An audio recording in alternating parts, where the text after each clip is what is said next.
This video has been made with the purpose of education and awareness of real crimes, and there is no disrespect intended to anyone.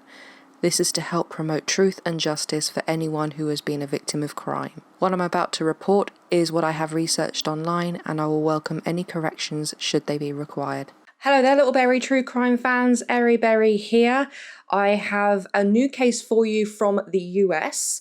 And I have to say, this one was one of the cases that really got me into investigation methods and how intricate it can be, just finding small clues that can lead you to who it is. This is one of the cases that really inspired me with that. My wife said to me one day, "Why do you like watching this stuff?" And this was the case I said to her about. It's because of cases like this. Today we are going to talk about the Excedrin murders of 1986. Twin sisters Sarah and Susan Chapman were born on the 13th of April in 1946 in Hobbs, New Mexico, to parents O.C. and Marion. The family originally lived in Denver City in Texas, but they moved to Artesia in New Mexico when the children were young with their brother Bernie. Sarah and Susan were identical twins. They were as identical as you can get physically, but they were very, very different in personality, which you often find with twins, is that they may be genetically identical, but individually, completely their own person, in terms of their personalities. These two girls were so close, I mean super close. Susan was adventurous, fun-loving, bubbly, and her sister Sarah was more logical and very, very sensible, and she didn't like to take risks. She was someone to sit back and think. After the girls turned 16, Susan found herself pregnant by a man called Jackie Clayton. She decided to drop out of high school, marry Jackie Clayton, and move into his farm. It was common practice back then that if a woman got pregnant, she was expected to marry the father of her child and expected to fulfill all of her wifely duties, cooking, cleaning, all of this, and move in with him or, whichever. And this is exactly what Susan did. So she married Jackie Clayton. She became a very devoted housewife and mother. She gave birth to a daughter when she was 17, whom she called Exa. And Susan, although she really adored her daughter, she didn't really like the life she was living on the farm, and she wasn't really in love with her husband. It was more of a marriage of convenience, really. After a couple of years, she ended up leaving him. Sarah was actually happy that her twin sister had left Jackie. She didn't particularly like Jackie. They shared secrets. They spoke on the phone every day. And Sarah was very supportive of Susan's move to leave her first marriage. Susan also didn't want to just be a housewife and mother for the rest of her life. She didn't get her GED, and this was something that she really wanted to do. She wanted to make something of herself. Susan got herself a job for Levi Jeans at a place called Roswell in New Mexico. She very quickly worked her way up the ranks. Now, this was a woman she was a young mother. She didn't have a GED, but she was whip smart. She was very, very much on the ball with people. And if you're a people person, it's not so much about, how good you are technically. It's if you are a people person, you're more likely to work up, go up through the ranks, because people will be drawn to you a lot more. People will trust you a lot more. And you have to be a people person because you're dealing with the management of people. This is exactly what Susan did. She worked her way up to a line manager and then to a floor manager. Her now ex-husband, Jackie Clayton, his sister Kay was married to a man called Connie Snow. And it became evident that Connie and Susan were falling for each other. But Susan's parents weren't very happy with this. She'd just come out of a child marriage, essentially, and she was 19 years old now and wanting to marry Connie Snow after he divorced Kay. And her parents were saying, look, don't rush into this. Give it a year. And so she did. She gave it a year. And in that time, Connie moved to Seattle in Washington. He got a job as a mechanic. Susan carried on living in Roswell, New Mexico. On the year to the day of her parents' deadline, she took Exa and moved to Seattle to live with Connie. A year after moving there, when Susan was 21, she married Connie Snow. Susan was the woman of Connie's dreams. He said he was always a one-woman man, and Susan was that woman, even though he had been married before. She was his princess. He couldn't have been happier. At the age of 25, Susan gave birth to her second daughter, Hayley. Although Exa ended up taking the Snow surname, she considered Connie to be her father, she and Susan butted heads a lot. They had very similar personalities, so they clashed. Exa was very much like her mother in that she was free-spirited, independent, and bubbly and charismatic.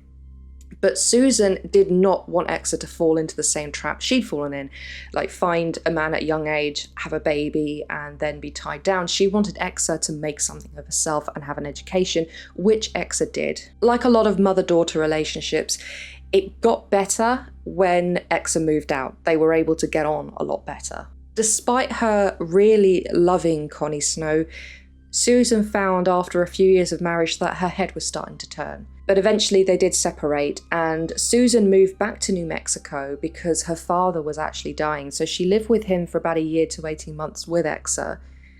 Connie wanted her to come back, and he even paid for her to return to Seattle, which she did after her father passed away. They kind of reconciled, but not fully, and eventually Connie left Susan because he was aware of the fact that she was looking around. She was not happy being with him and wanting to be with someone else. Susan once again showed how smart she was. She got herself a job as a bank teller, but she worked right up the ranks to become the vice president of that branch of the bank. And she even achieved her GED. She didn't have a college education, and that's something she was conscious about, but her charisma and way with people won people over. I mean, she was the vice president of a bank. She was earning decent money. Things were looking really well for her, and she was extremely close to her daughter, Hayley. Exa Snow had been the one to introduce Susan to a man called Paul Webb King, who would eventually become her third husband. They met in 1976. Paul was a thrice divorced man, and he had one son at least of whom I know about from one of his former wives. He was a very cynical man. He was intolerant of people, and he seemed to get, sort of have moments of bouts of anger and rage and then moments of a lull. And Susan found that his personality was a really, really good complement to hers. When she was at work, she had a really good professional head and a professional personality. She had to put this mask on all the time. But with Paul, she could let that mask slip. Her job was extremely stressful, really stressful. She was a social butterfly and she loved people, but the job was demanding of her. And I think if you are going to be a really senior person in a company like a bank that is heavily regulated, etc., it is going to be stressful. Paul and Susan lived together for a time. They were kind of on, off. And it was further threatened by an infidelity that Paul had with an ex of his in sort of the autumn of 1985. Susan found out about it, but they had some counselling and they actually got married on Thanksgiving Day in 1985. The Webb Kings lived in Auburn, Washington at the time, and Susan's career was flourishing. Paul, he kind of job-hopped a lot, but at the time of this incident, he was working as a long-haul trucker for Safeway. And Paul's personality, being a cynical person, someone who was a bit intolerant of people, she could let her mask fall with him, but it wasn't always enough. She would get stressed very easily from work. And yes, she loved her job and she loved that she had worked her way to the top. It wasn't unusual for Susan to wake pretty much every day with a headache. And actually her twin sister reported that she often suffered with headaches. So it may have been a genetic component. But it became a habit that pretty much every morning when Susan woke up to go to work, she would take a painkiller called Excedrin, which is a paracetamol and aspirin caffeine cocktail, a painkiller. It just became her normal routine. And she even got a hit from the caffeine, instead of having tea or coffee. She would often take them first thing in the morning to kill the headache before she went to work, so she was able to manage this quite well. This was no different on the morning of the 11th of June 1986. Paul Webb King had left the house in the early hours of the morning, or around like say 4 a.m. He was a long haul trucker, so he had to get to the distribution centre really, really early. Susan woke up at 6 a.m. She did what she normally would do. She took her Excedrin, greeted her daughter. She said that morning, "I love you" to her as Hayley went into her bedroom, and then Susan went into her bedroom. Susan's bedroom had an ensuite, and Susan would normally just brush her teeth and just have a little light wash in the morning at the basin. She wouldn't have a shower. Hayley had her showers in the morning, Susan had her showers in the evening, and these two women, they were very familiar with one another's routines, such as, they could actually probably time one another as to what time they were going to do certain things. Hayley heard her mother turn on the tap in the sink in her mother's ensuite, and Hayley herself got into the shower.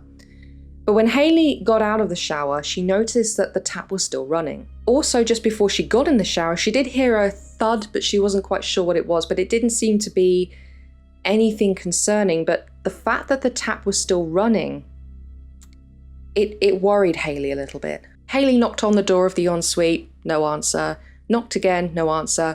So she decided to push open the door, and she found her mother collapsed on the floor with her fingers bent back unnaturally. And Hayley would later describe that her mother looked like she was asleep but with her eyes open. She called 911, saying that her mother appeared to have fainted and was not responding to her, seemed to be gasping for air but not exhaling. Paramedics arrived at 6:47 a.m. and they tried to force oxygen into Susan by putting a tube down her throat even, but nothing seemed to be giving her the air that she needed. She was still gasping and not exhaling. Hayley was asked extensively about her mother's health, which was excellent. She had no underlying health conditions of which they knew. Hayley was even asked if her mother ever took recreational or prescription drugs. Had she fallen and hit her head? Had she electrocuted herself on her curling iron, which had been plugged in? There were many things that they were thinking had happened to her, but they couldn't treat her at the scene. Hayley was talking to a paramedic called Debbie, and she told Debbie that her mother took Excedrin every morning and even showed her the bottle. Debbie shook the bottle and found that the bottle was pretty much full, so there's no way that her mother could have overdosed. This was just a normal everyday routine for her to take those painkillers and go and have a wash.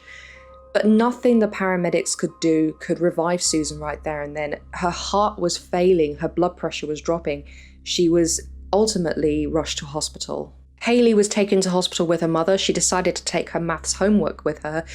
It's not really clear why she did that, but she probably thought that her mother was going to be okay. Hayley sat in the waiting room and her stepfather, Paul Webb King, arrived shortly after. He had been told by his boss, who received a call, that Susan had been rushed to hospital, but he was given no more information than that. Paul didn't think it would be very serious because he knew that his wife was healthy. He assumed that she maybe had a nervous breakdown because she'd been so stressed at work that this is probably what it was. So when he arrived, he didn't really seem too concerned. But when he saw Hayley's face and heard what she said, he knew that this was really serious. Hayley had already been told by the doctors that her mother was in a coma, on life support, and she was essentially brain dead. Her brain had swollen or had sustained so much damage that there was no going back, and they offered him the option of switching off the life support machine. Paul made a call to Sarah, Susan's twin sister. She was living in Denver, Colorado with her husband, Rodney Webb. It was Rodney who answered the call, and he said to Sarah, "It's Sue." Sarah, of course, thought that, it was just one of those daily phone calls, but it turned out that Susan was already in a coma by this point, and when Sarah found out, she and Rodney booked flights and ran around frantically, trying to throw their clothes together. With Exa Snow, she was at the time attending university. I'm not quite sure where that was, but at the time of this incident, she was actually in Auburn, although not staying at her mother's home. She was actually staying in a motel with a man who I don't think she was romantically involved with him. He was a friend, but he was going through a drug dependency program and Exa was supporting him. Exa had arranged to meet her mother that day for lunch, but she couldn't get hold of anyone at the house. She phoned her mother's work. They confirmed that Susan never went in that day because Hayley had phoned and said, Mum's been rushed to hospital. Exa rang around a few different hospitals until she found the one that her mother was at, and when she did manage to speak to medical staff, that's when they told her she's in a coma. Exa rushed to the hospital, and she and her sister Hayley were able to eventually say goodbye before the life support machine was switched off. Sarah found out just as they were about to leave the house to go to the airport that Susan had passed away. Sarah understandably was extremely upset about this. She would have wanted to say goodbye to her sister, but she and her husband and their daughter, they made the journey to Auburn, and as did Susan and Sarah's brother Bernie.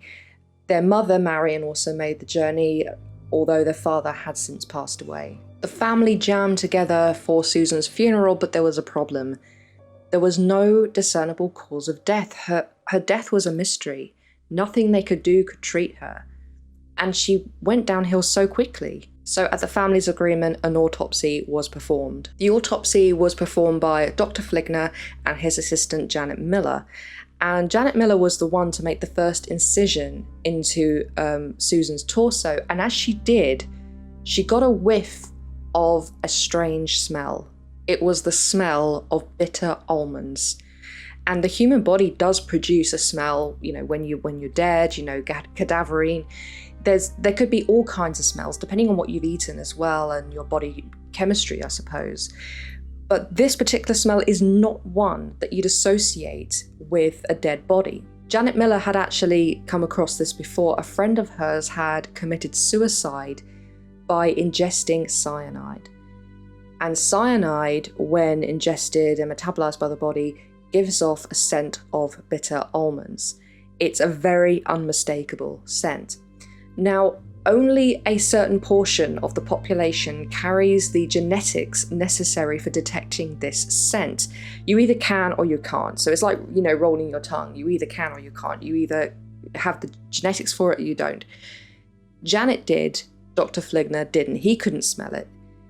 But Janet really pushed this, saying, I can smell cyanide. She even made a reference to something that happened 4 years before in Chicago. In Chicago in 1982, there were a string of murders linked to a drug called Tylenol, which claimed, I believe, 7 people. Now, Janet made a reference to the Tylenol murders for a reason, because that was caused by cyanide. When another doctor entered the autopsy room, Janet again said, I can smell cyanide, to the point that it was actually noted to make sure that Susan's blood could be checked for cyanide. Even though it seemed really far-fetched, even though it seemed, seriously? However, what did puzzle Janet, though, was that Susan didn't have the telltale signs of cyanide poisoning.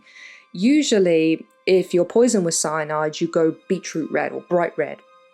Whereas Susan was very, very pale, so that was unusual. So Janet couldn't be 100% sure, but the smell was unmistakable. So it was noted, and at Janet's behest, they did perform the necessary tests to see whether or not there was cyanide in Susan's blood. There were other scenarios that were considered as well, because that was not the only possible explanation. There could be an underlying health condition. Why was she getting all these headaches? Did she have arrhythmia? Did that suddenly result in a cardiac arrest? Did she fall and hit her head? Was she electrocuted on her curling iron? The hospital made a call to Paul Webb King, and they actually put forward to him, could she have been electrocuted using her curling iron? Which he said absolutely not, because apparently there was a ground fault which would have shorted out all the electrics if that had happened. There were no burn marks on Susan as well. Head injury was ruled out because there were no injuries found on her head or any kind of brain injury. Also, Hayley had made this clear that her mother did not take showers in the morning, so there's no way she could have slipped on the floor. The most probable cause of death that they were thinking about was arrhythmia. That seemed a lot more plausible than cyanide poisoning, because cyanide poisoning it's quite rare. It does happen. But how had it got into a system if it was? During this phone call with Paul Webb King, it was actually Paul who proposed the idea that Susan had been poisoned from the Excedrin she'd taken that day. But the medical staff did note that it was Paul who made that proposal without really being prompted. Not long later, the cyanide test came back. It was positive.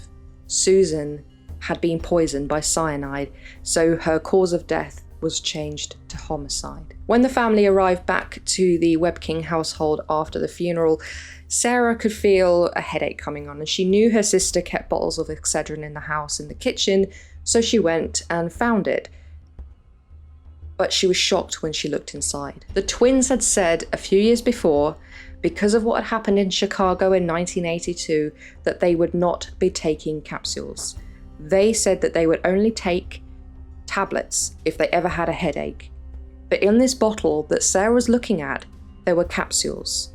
She knew everything about her sister. They spoke every day. If Susan was going to take capsules, she would have told her sister, and she hadn't. Sarah confronted Paul, saying, "Why is this here? 56 out of the 60 were still in there, so only 4 had been taken, 2 by Paul that morning and 2 by Susan that morning." Paul told Sarah that not long before, Susan had made a mistake when she went shopping and had actually bought capsules by mistake, but actually decided she preferred them because they were easier to swallow. Sarah actually went through her late sister's purse and found another bottle of Excedrin.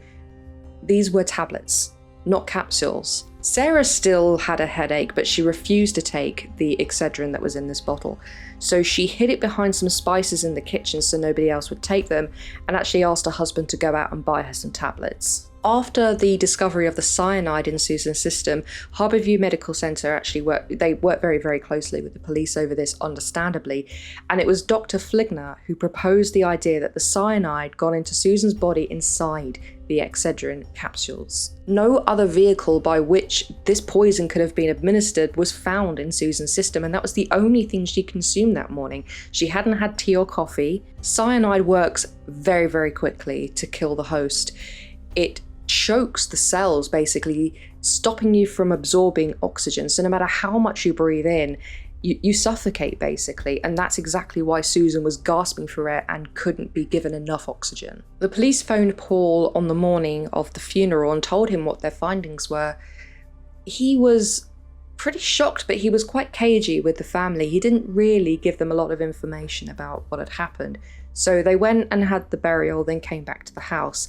And the police arrived just as they were having their wake, which seemed a bit odd because normally when you have, a funeral and you end up having the wake, it's usually a buffet, the mood is very somber.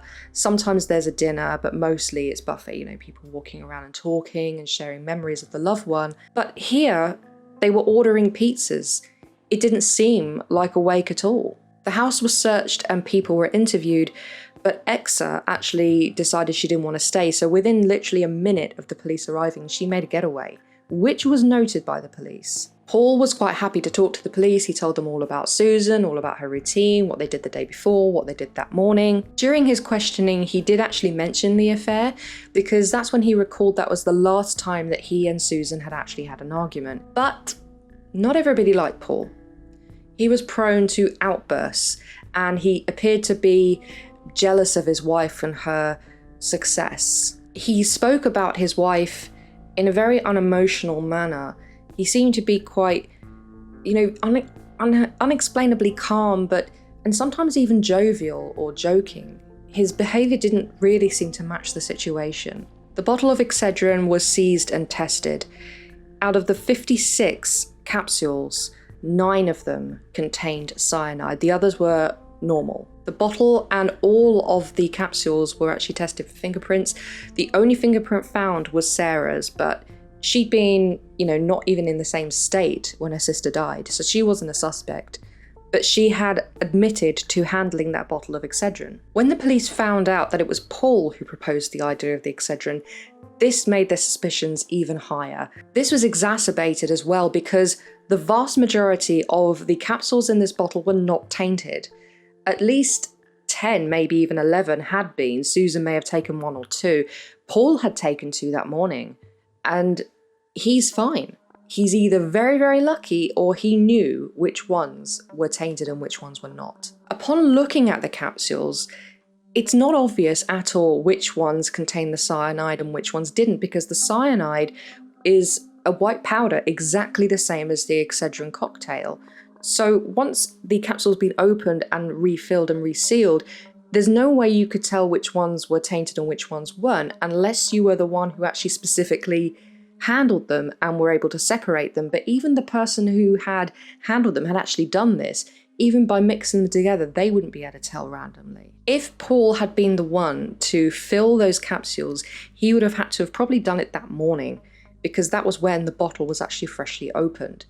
Did he have enough opportunity? And also, had he really taken them? He was an arthritis sufferer, so he took them occasionally, as well as Susan used to for her headaches. He may have just taken 2 out and disposed of them. Paul also kept a bottle of Excedrin in his truck, but the police didn't find it because by the time he had cottoned on to the fact that, that they were looking at him suspiciously, he took it out of the truck and he actually put it into the waste disposal. He admitted to the police what he'd done, but he said he did it because he didn't want to look suspicious. Susan's family also believed Paul to be guilty. They even thought that he had flushed these pills down the toilet and thought they heard him doing it, but it was just an innocent trip to the bathroom. But there was Paul on one side and the family on the other. Nobody really believed him. His behavior after the funeral as well was suspect. He started to dress in like holiday type clothes. He very quickly began seeing another woman, received $20,000 life insurance. He bought a car, new suits after he went through his holiday wear phase.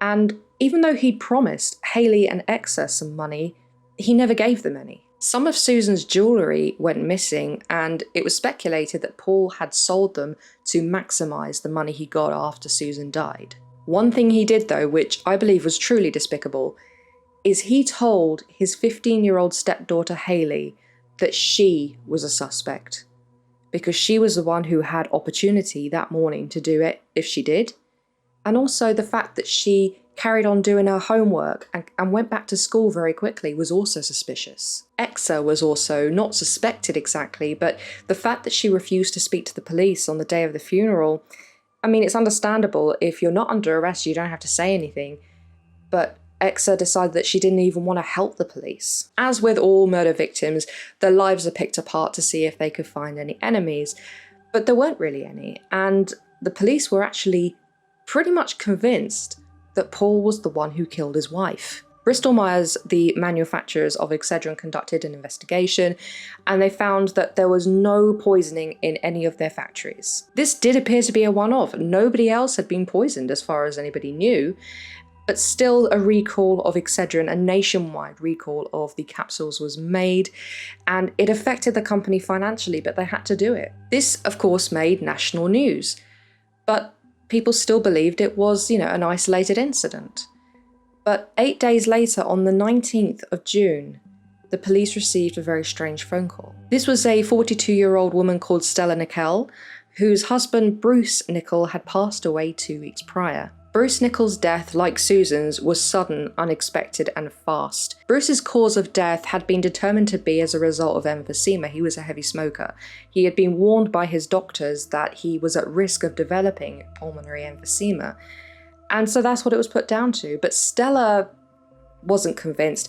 Even though her husband, yes, he was a heavy smoker, he'd not actually been diagnosed previously with COPD, which actually was the condition that claimed my mother's life.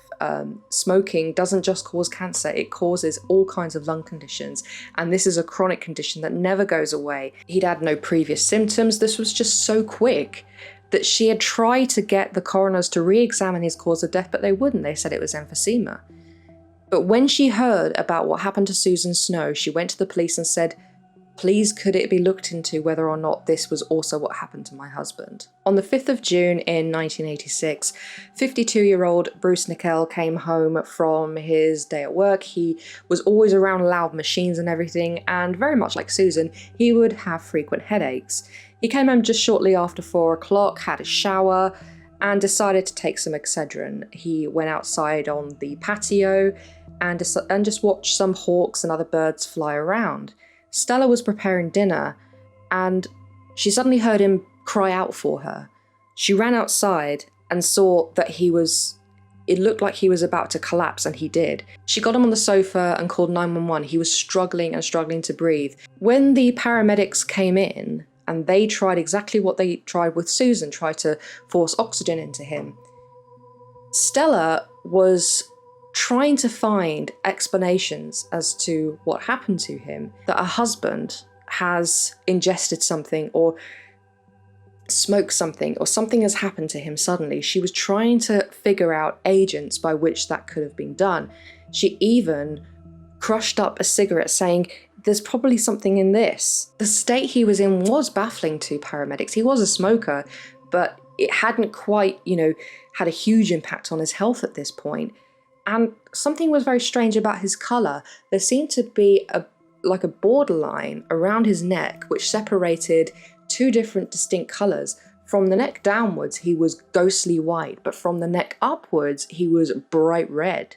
Very odd. He was given epinephrine to try and get his heart to, beat faster and harder because his blood pressure was failing, and it seemed that his body was being starved of oxygen, but nothing worked. Carbon monoxide poisoning, stroke, heart attack, all kinds of scenarios were talked about at this scene, but nothing they could do for Bruce could help him, so he was eventually taken to hospital. He stayed there overnight, so he lasted a little bit longer than Sue, but unfortunately there was nothing more that could have been done for him, and Bruce Nickell passed away. Bruce Nickell was a week old when he was adopted by Walter and Ruth Nickell, who couldn't have children of their own. They were brilliant parents, but they didn't tell him that he was adopted. He found out by accident when he was 16. This triggered something in him. It traumatized him, really. He went on to eventually have 3 failed marriages. He also developed an alcohol habit, but it wasn't just drinking. He was a huge party animal, always at bars, always partying. He would go on these benders. He did work, but he was a functioning alcoholic. Bruce met Stella Stevenson in 1975 at a bar, and at first, she wasn't that interested in him. He quite liked her. But eventually, after a few meetings, she found him quite interesting. And Stella herself had been married before. The two appeared to be kindred spirits. They'd both been through trauma. Stella had a very abusive upbringing. Her father was an alcoholic and he was also violent. She was raped as a teenager, became pregnant at 16, gave birth to a daughter called Cynthia, whom she kept. Although she had another daughter 2 years later, she actually ended up giving up that child for adoption. She wouldn't have been able to cope being a single mother to 2 girls. Like Bruce, Stella had several jobs, she'd moved around, and at one point Stella had become homeless. Stella and Bruce married in 1976 and moved into a mobile home together. Stella and Bruce were party animals. They would drink to excess sometimes. They would have weekend parties. This was wild. Stella loved it. But this was taking a toll on their marriage, because when you're an alcoholic, it affects, your mood and how you are. You can be up and down all the time, and it's a way of numbing pain. And it was having a financial impact as well. So Stella was trying to get Bruce to really cut down on the alcohol. He didn't want to at first, but eventually, when she confronted him in a bar at one point, he decided enough was enough. He agreed this was a problem. He enrolled on a alcohol dependency program, passed that, and after that, completely teetotal. Didn't drink again. He was sober for the rest of his life. When the police arrived to interview Stella after she made this phone call, they noticed that she was not doing well. She herself had gone back to alcohol. She had decided to, just use this to numb her pain, really. Her house was unkempt. She had a beloved aquarium that she wasn't keeping clean. And she handed over to the police 2 bottles of Excedrin. One of them had been one they'd had in the house for several weeks. It had only 8 capsules left. The other one hadn't even been opened. She'd only bought that one a few days before. Stella couldn't really remember where she'd bought the near empty one. It was at either 2 places, Alberton's North or Johnny's Market.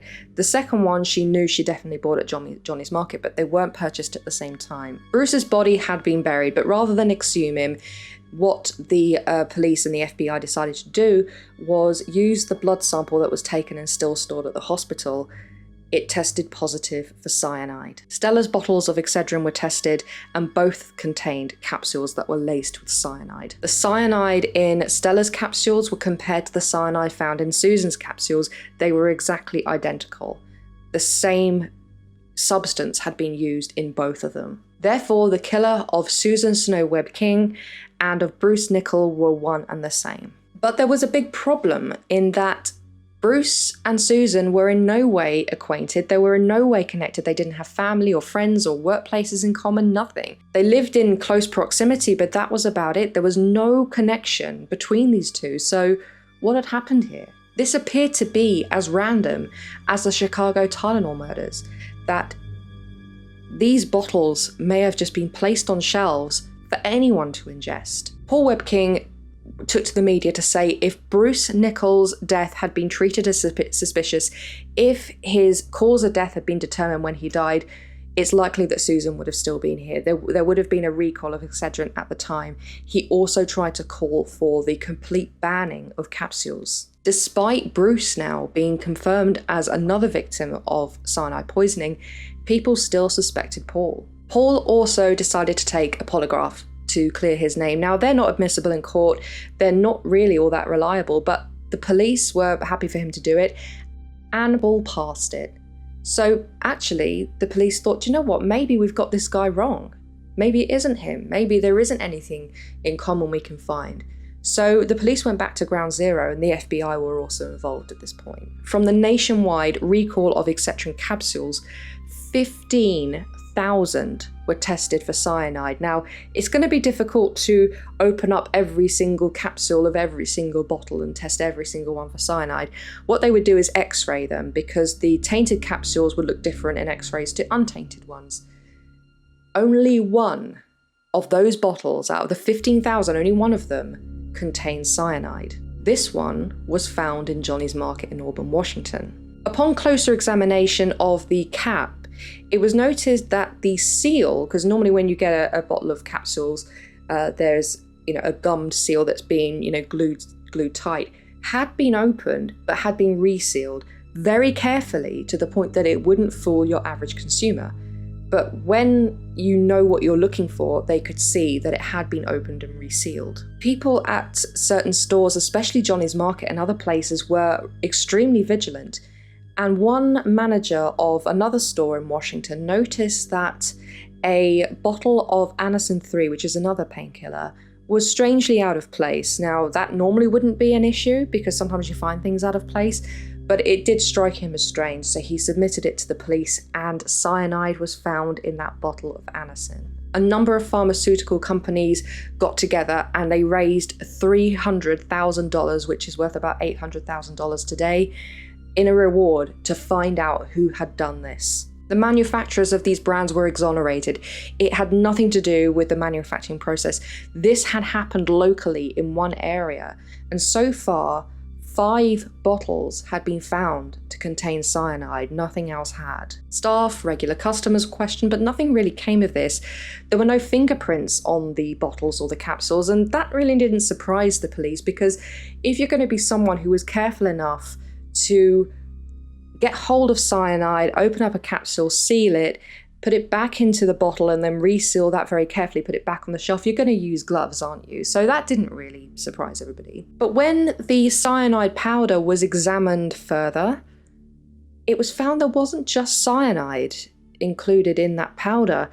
Cyanide is normally white. It's just like flour or whichever. I mean, very brilliant white powder. But included in there were very, very tiny, really small green flecks. The green particles were isolated and tested to see exactly what they were.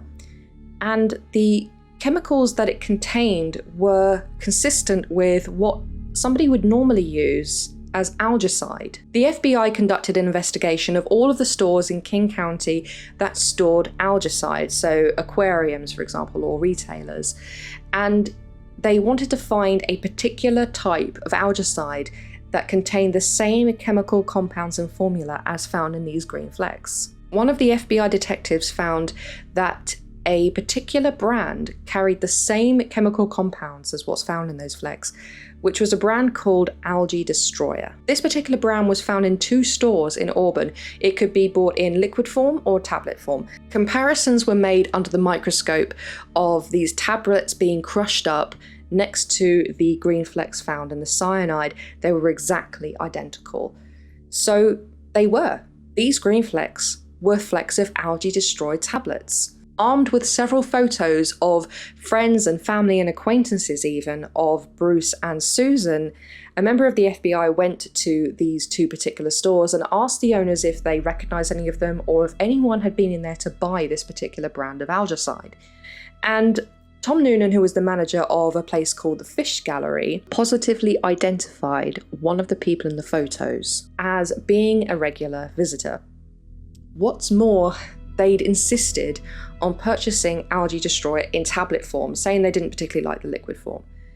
But Tom didn't like the tablet form. He said that the packaging wasn't really waterproof. It has to be completely sealed before you put it into the tank. It can't be tainted. It would harden and it wouldn't dissolve in tank water. But the person he pointed out who bought the algicide insisted that they wanted those tablets.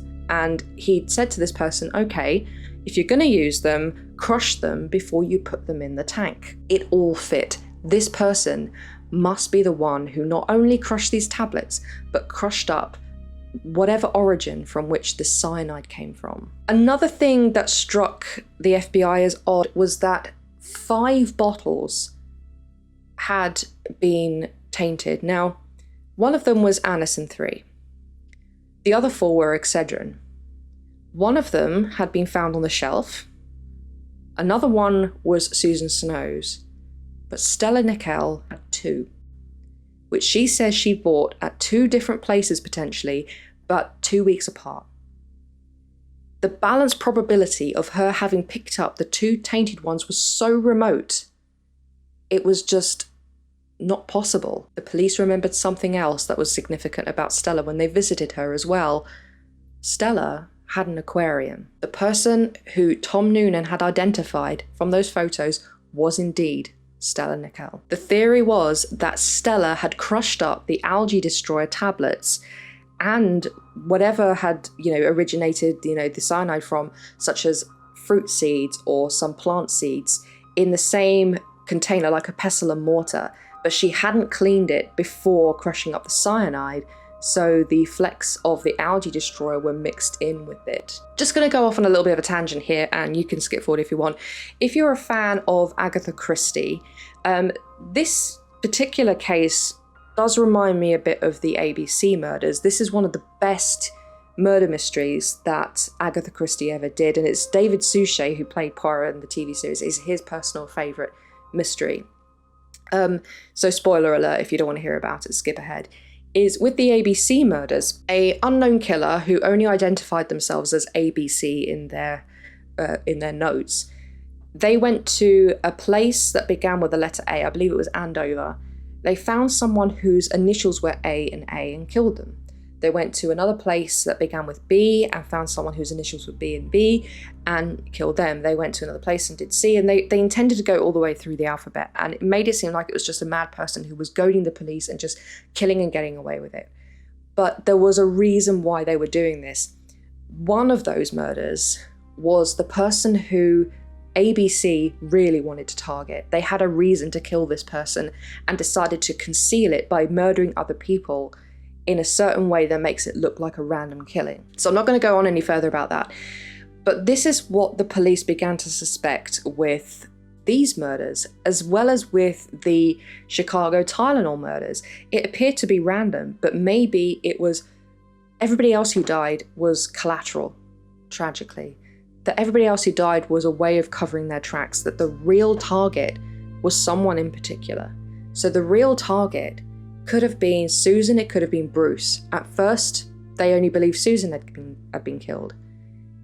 But now, it was looking potentially that Bruce was the real target and Susan was just collateral damage. What is the normal motive when someone kills their spouse? It's usually 3 things. Financial, which is usually the number 1. Revenge for infidelity or whatever, or for love. So say, for example, the person who carries out the murder is being unfaithful and wants their spouse out of the way. So these were all considered, but to no anybody's knowledge, Stella and Bruce were not unfaithful to one another. They didn't have anyone else on the side. Stella didn't really want Bruce to quit drinking altogether, but I actually know somebody who's an alcoholic or a former alcoholic, and when you quit alcohol, you have to quit. So Bruce had completely quit alcohol, and it meant that his party life with Stella was over. She found her husband, after a few years, she just found him very boring. But is boredom, that being bored of a partner, enough to kill them? Stella did actually stand to gain a life insurance payout of $76,000 when Bruce died. But the life insurance policy documents, they flagged up a few things. One of them was that they were signed only a couple of months before Bruce died. I mean, that in itself isn't really that strange. I mean, why then? I mean, why 10 years before when they married? But when they looked at Bruce's supposed signature and they compared it with Bruce's signature on other documents, it wasn't his signature. It was not the same cursive, not the same emphasis on certain letters. Could she have forged Bruce's signature? They didn't know if she actually had, but it's more than likely that she had, because clearly Bruce didn't sign these documents. But then why on earth would Stella then go and kill Susan Snow? I mean, she didn't even target Susan. She had actually got away with murdering her husband. His death had been ruled natural causes. So why did she then go and put these bottles out there for anybody else to use and draw attention to herself? Why do that? Looking at the life insurance policy again, it gave a motive as to why Stella did this. The $76,000 that Stella stood to gain when Bruce died, if his death had been found to be accidental, she stood to gain an extra $100,000. And murder is considered an accidental death, obviously not natural causes, because Stella tried to challenge the coroner even when he had passed away, even at the point where the paramedics were there, as to what had happened to him. It's quite clear that she wanted Bruce's death to be ruled a homicide from the off. Like with Paul Webb King, Stella took a polygraph, but unlike Paul, Stella failed it. But still, this was not admissible. The police couldn't use this. They needed more information. 2 more events occurred which gave the police the evidence they needed, which occurred around 7 months after Bruce passed away. Cynthia, Stella's daughter, went to the police of her own volition and actually confessed that her mother had confided in her a few times that she was so bored of her husband, she wanted him gone. She even said how she would kill him, had admitted to one time trying to poison him with foxglove. After Stella's attempt on her husband's life using foxglove, she decided to do some research at the local library. So the police obtained a subpoena out. One of the books she checked out, she never actually returned, but the others were there and they were dusted for prints. Some were called things like Deadly Harvest, which explained about plant poisons. Stella's fingerprints were found on them, naturally, because she checked them out.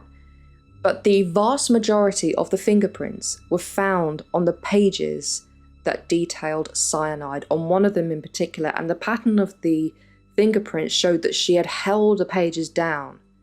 So she had specifically looked at those pages above any others. Getting on for around a year after Bruce's death, Stella hadn't even been arrested. There wasn't quite enough evidence at this stage, but she'd already lawyered up, and her lawyers knew that she was a suspect, and it was just about a matter of time before she would be arrested. 18 months after her husband passed away, Stella was indicted by a federal grand jury and arrested on the 9th of December 1987. After the Chicago Tylenol murders 4 years prior, product tampering was actually made a federal crime. There have been many copycats of the Tylenol murders, but Stella was convicted of product tampering on 5 counts of product tampering in May 1988, the first person ever to be convicted of this crime in America. Stella was given 2 90-year sentences for the 2 deaths that resulted from her product tampering, and 3 10-year sentences for the other 3 counts of product tampering, but they were all to be served concurrently, so no more than 90 years. After her conviction, her lawyers tried to appeal a number of times. They tried to allege that a member of the jury was biased. This particular appeal didn't work. There were other appeals about information not being available to the defense. Stella also alleged that the $300,000 that the pharmaceutical companies put forward, that this was a motive for her daughter to lie against her mother, and also a motive for Tom, the owner of Fish Gallery, to lie and say that it was Stella who bought these products, because he actually ended up getting a portion of $50,000 of that $300,000, and Cynthia ended up getting $250,000. That was another motive put forward, but that was not good enough. None of her appeals have worked. She was eligible for parole in 2017, but her parole was denied. It was confirmed that the crimes that she committed were just so horrific. She really shouldn't be let out, and I don't believe she should be let out. When recording this, there was something that I forgot to mention, so I'm inserting in right now, is that Stella alleged that Cynthia held a grudge against her mother. Stella was charged with assaulting Cynthia in 1969 by beating her with a curtain rod. This only resulted in Stella receiving court-ordered counselling. The year before this assault, she was convicted of fraud. 2 years after the assault, was convicted of forgery. For those 2 convictions, she received a custodial sentence. However, the assault on her daughter didn't. She will actually be able to be released after serving 2/3 of her sentence, so this will be in July 2040. She'll be 96 years old if she does live that long. But Stella has tried to be released now. She is citing her age, good behaviour, her health is really bad. She says that she is very unlikely to reoffend. Now, one of the things about applying for parole is that you do have to accept your crime and not just say, yeah, I did it. Show remorse for it. Show that you are reformed and being rehabilitated. So she maintained her innocence for decades, but when she applied for parole, this apparently changed. Now, I'll read a little bit from what she wrote. I am accused of, quote, not knowing the moral wrong I committed, end quote. Nobody knows better than I the depth of my heinous offence and how deeply it goes against, quote, the accepted standards of conduct, end quote. I am most remorseful for being responsible for the loss of 2 human lives. Now, admission of guilt is one thing, and expressing remorse, but from reading this, she claims to know more than anybody else how heinous her offence was. What about the families of the victims? What about poor Hayley, who found her mother and then herself was told by her stepfather, that she could have been a suspect? She mentions the accepted standards of conduct. It's a very logical, unemotional reference to morality and law, and that's not how most of us see morality. Loss of 2 human lives. She doesn't say the names. She uses the word offence, so she doesn't name her crime. And nor does she admit to what she actually did. She hasn't said, look, I very callously and maliciously poisoned tablets to kill my husband and poisoned another innocent person just to cover my tracks. She doesn't say that. Nor does she say she's sorry. I am most remorseful is more an agreement of remorse. Like if somebody says, are you remorseful? He's like, I am most remorseful, but not an expression of remorse. And she's admitted to committing a heinous offence. Doesn't name it. Also, she says she was responsible for the loss of 2 human lives. Now, responsible doesn't mean that you admit killing them, because you can be responsible out of carelessness, neglect, or negligence, or missing something, failure to protect. That, to me, I don't buy what she's saying at all. I hope Stella spends the rest of her life in prison. I do. She not only killed her husband, but she also very indiscriminately was happy to kill other people just to cover her tracks, just to say, oh, someone else has died, I can now say my husband was poisoned, not caring a pittance for who this person was and who they meant to everybody. It frustrates me to no end that the Chicago Tylenol murders are still unsolved. Nobody knows who they were. Maybe one of the people who died was a actual intended victim, or more than one, and others were just collateral. It's awful. It really is. But I really hope all of you stay safe. I really do. look after each other. And thank you very much for watching. Goodbye, little berries.